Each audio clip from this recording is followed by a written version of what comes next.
Assalamualaikum warahmatullahi wabarakatuh. Perkenalkan, nama saya Putri Wulandari dengan NIM 1262042022122 dari kelas TMC 3D. Di video kali ini saya akan menjelaskan materi tentang aliran filsafat matematika. Yang kita bahas pada video kali ini yang pertama adalah menyangkut hubungan filsafat dan matematika, lalu yang kedua adalah pembahasan inti kita yaitu aliran filsafat matematika. Sumber yang pertama yang kita bahas adalah hubungan filsafat dan matematika. Filsafat dan matematika adalah dua bidang pengetahuan rasional yang tidak dapat diragukan lagi berhubungan sangat erat sejak dulu sampai sekarang. Matematika tidak pernah lahir dari filsafat, melainkan keduanya berkembang secara bersama-sama dengan saling memberikan persoalan-persoalan sebagai bahan masukan dan umpan balik. Wahyudin pada tahun 2011 pada bukunya di halaman 74 mengemukakan hubungan antara matematika dan filsafat adalah sebagai berikut.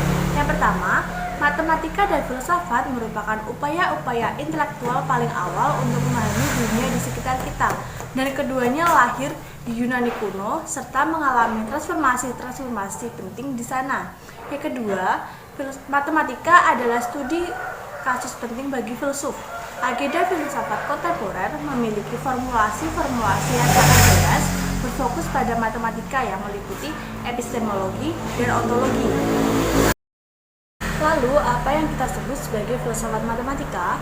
Filsafat matematika pada dasarnya merupakan pemikiran reflektif terhadap matematika. Ini dikemukakan oleh Haryono pada tahun 2014. Lalu, objek yang dikaji dan dipertimbangkan secara cermat dan penuh perhatian adalah matematika. Secara umum, filsafat matematika pada dasarnya ialah percobaan penyusunan kembali kumpulan pengetahuan matematika yang tidak teratur selama berabad-abad dan diberi simbol serta makna tertentu. Filsafat matematika berdasarkan perspektif epistemologis. Di perspektif epistemologi terdapat dua pandangan. Yang pertama adalah pandangan absolut dan yang kedua adalah pandangan fallibilis. Pada pandangan absolutis memandang kebenaran matematika secara absolut, bahwa matematik is the one and perhaps the only realm of certain, unquestionable and objective knowledge. Lalu pada pandangan yang kedua dari pandangan fallibilis, menurut fallibilis, matematik truth is corrigible and can never regard as being above revision and correction. Pada pandangan absolut, ini memiliki dua asumsi. Yang pertama adalah asumsi dari aksioma dan definisi. Lalu yang kedua adalah logika yang berkaitan dengan asumsi aksioma, aturan menarik kesimpulan, dan bahasa formal serta sintak. Lalu pada pandangan fallibilis terdapat dua bentuk yang ekivalen. Yang pertama adalah bentuk negatif. Bentuk negatif berkaitan dengan penolakan terhadap absolutis.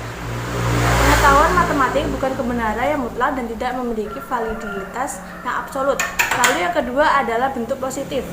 Pada bentuk positif, pengetahuan matematika dapat dikoreksi dan terbuka untuk direvisi secara terus-menerus.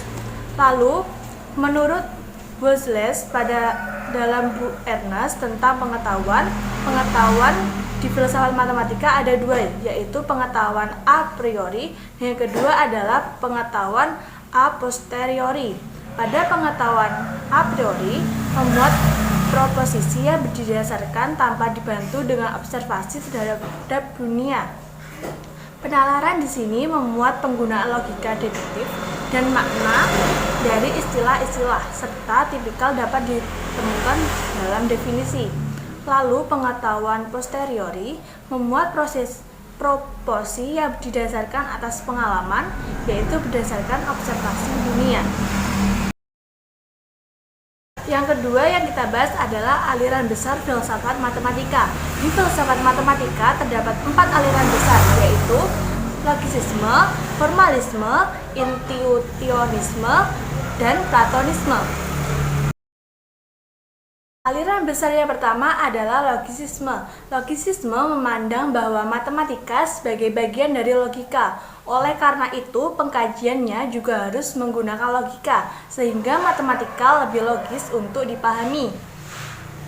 Penganut logisisme diantaranya adalah G. Leibniz, G. Frege, G. Russell, A. N. Whitehead, dan R. Carnap. Pandangan dari G. Frege pada tahun 1893, Gustav Frege adalah penemu logisisme. Ia membangun aritmatika dari suatu sistem logika dengan prinsip pemahaman yang umum yang disebut basic logic. Namun ternyata konstruksi ini tidak konsisten. Lalu B. Russell dalam bukunya yang berjudul The Principles of Mathematics membahas tentang matematika dan logika. Dua pernyataan penting Russell diantaranya: 1. Semua konsep matematika secara mutlak dapat disederhanakan pada konsep logika. 2. Semua kebenaran matematika dapat dibuktikan dari aksioma dan aturan melalui penarikan kesimpulan secara logika semata.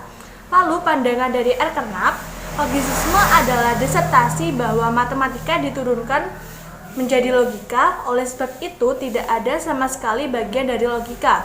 Dua bagian disertasi para ahli logika.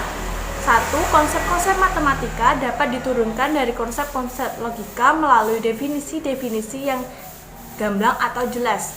Yang kedua, teorema-teorema matematika dasar dapat ditemukan dari aksioma-aksioma logika melalui pengambilan kesimpulan murni. Jika matematika adalah bagian dari logika, maka pertanyaan-pertanyaan tentang objek matematik mengurangi pertanyaan-pertanyaan tentang objek logika. Lalu, apa objek dari konsep logika?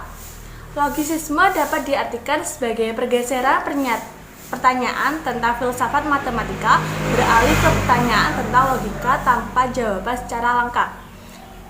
Berikut adalah keberatan terhadap logisisme menurut Ernst. Yang pertama, bahwa pernyataan matematik sebagai implikasi pernyataan sebelumnya, dengan demikian kebenaran-kebenaran aksioma sebelumnya memerlukan eksplorasi tanpa menyatakan benar atau salah. Hal ini mengarah pada kekeliruan karena tidak semua kebenaran matematik dapat dinyatakan sebagai pernyataan implikasi. Keberatan yang kedua adalah teorema ketidaksempurnaan Gödel menyatakan bahwa bukti deduktif tidak cukup untuk mendemonstrasikan semua kebenaran matematik. Oleh karena itu, reduksi yang sukses mengenai aksioma matematika melalui logika belum cukup untuk menurunkan semua kebenaran matematika. Keberatan yang ketiga adalah kepastian dan keajikan logika bergantung pada asumsi-asumsi yang tidak teruji dan tidak dijustifikasi. Program logisis mengurangi kepastian pengetahuan matematik dan merupakan kegagalan prinsip dari logisisme. Logika tidak menyediakan suatu dasar tertentu untuk pengetahuan matematika. Aliran yang kedua adalah formalisme. Aliran ini menyatakan bahwa matematika merupakan sistem lambang yang digunakan dalam mewakili benda-benda yang ada atau menggunakan proses pengolahan terhadap lambang-lambang yang digunakan. Formalisme berpegang pada prinsip bahwa pernyataan matematik bisa diartikan sebagai pernyataan tentang konsekuensi dari aturan rangkaian manipulasi tertentu. Versi lain dari formalisme sering dikenal dengan nama deduktivisme. Dalam deduktivisme, teorema Pythagoras tidak benar secara absolut tetapi relatif benar. Pendukung awal formalisme adalah David Hilbert. Jadi, untuk menunjukkan bahwa setiap sistem aksioma matematik sebenarnya konsisten, maka salah satu adalah membutuhkan asumsi pertama kekonsistenan suatu sistem matematika yang disosokkan lebih kuat dan sistem yang terbukti konsisten. Dua tesis formalis menurut Ernst tentang formalisme. Yang pertama, matematika dapat dinyatakan sebagai sistem formal yang tidak dapat ditafsirkan sembarangan. Kebenaran matematika disajikan melalui teorema-teorema formal. Yang kedua, keamanan dari sistem formal ini dapat didemonstrasikan dengan terbebasnya dari ketidakkonsistenan. Ada dua keberatan terhadap formalisme. Formalisme dalam memahami objek matematika seperti lingkaran sebagai sesuatu yang konkret padahal tidak tergantung pada objek fisik. Yang kedua, formalis tidak dapat menjamin permainan matematika itu konsisten. Jawaban dari keberatan itu dari pandangan formalis. Jawaban yang pertama, lingkaran dan objek lainnya adalah objek yang bersifat material. Jawaban yang kedua dari pertanyaan kedua, meskipun beberapa permainan itu tidak konsisten dan kadang-kadang trivial, tetapi yang lainnya tidak demikian. Lalu aliran besar yang ketiga adalah intuisionisme. Aliran ini memandang matematika sebagai hasil dari intuisi, yang mana intuisi dijadikan andalan dalam mengkaji dan memahami matematika. Dalam matematika, intuisionisme adalah suatu program menyatukan kembali metodologi dengan moto bahwa tidak ada kebenaran matematik tanpa pengalaman. Penganut aliran ini yaitu yang pertama adalah Brouwer. Brouwer adalah ahli matematika asal Belanda. Dia adalah pendiri dari gerakan ini.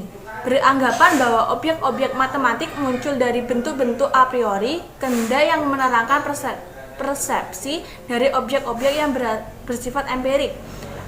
L.E.J. Brouwer yang menolak kegunaan dari logika formal dari setiap penggolongan matematika. Lalu, pengambil yang kedua adalah Leopold Kronecker yang menyatakan bilangan-bilangan asli datang dari Tuhan. Segala sesuatunya adalah kerja laki-laki. Kekuatan besar di belakang ini.